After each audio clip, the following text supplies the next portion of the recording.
This is no time to act like a girl, Trixie.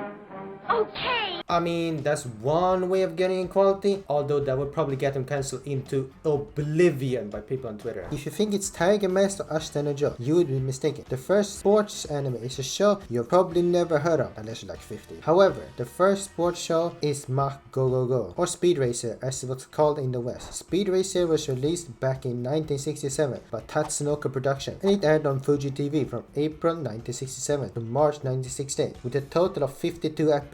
1 year after the series debuted in Japan, it got rebranded from Mach Go Go Go to Speed Racer when the series made its way to American television. So how does it compare to the sports anime we have today? Well, the most noticeable difference is that the art style looks way more western. Okay, maybe not way more western, but more like other animations that aired in the States, like during the same time period. Let's first talk about the main character of Speed Racer, Go Mifune. Now, this dude is something else, alright. Like, he's almost nothing like sports anime MCs you see today. He's arrogant, aggressive, quick with the insults, and some of the things that come out of this man's mouth is, let's say, questionable at best.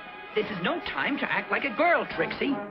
Okay. I mean, that's one way of getting equality, although that would probably get him cancelled into oblivion by people on Twitter. This dude Go is cold as fuck. Like, he watched two people die in front of him. It's like, ha, weak, while having the most deadpan look on his face. Man also left another person to die, while he and another girl escaped a burning plane. He also took every parachute, leaving the other dude with no possible way of escaping. You would never see this in modern sports anime. They would help anyone, even if it means putting yourself at a disadvantage. Well, Go, the psycho Mifune, would just watch them fall to their death without a single worry in the world. Not to mention, all this dude had to do was throw the race, and the girl gets the money to treat her illness. But Hap must win so that he can pay for the doctors to make his sister well. But Go was like, screw her, I'll win this race at all costs, and proceeds to drive even faster than he did before. But for how jank and over the top this show is, there's one thing that does better than most modern sports anime, and that is being entertaining. Like, it's entering so bad it's good territory, especially the English dub. That means we have no more than 1 minute of oxygen left, that's all.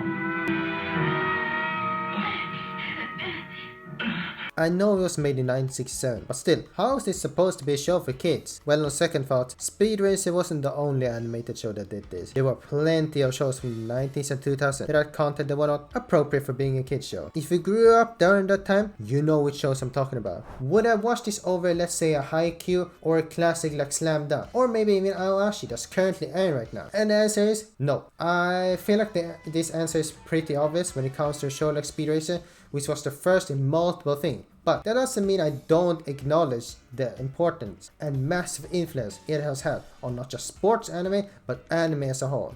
Even though I don't think it's aged that well, especially the animation, because my god does it look stiff and awkward at times. But what do you expect from a show that was produced in literally 1967?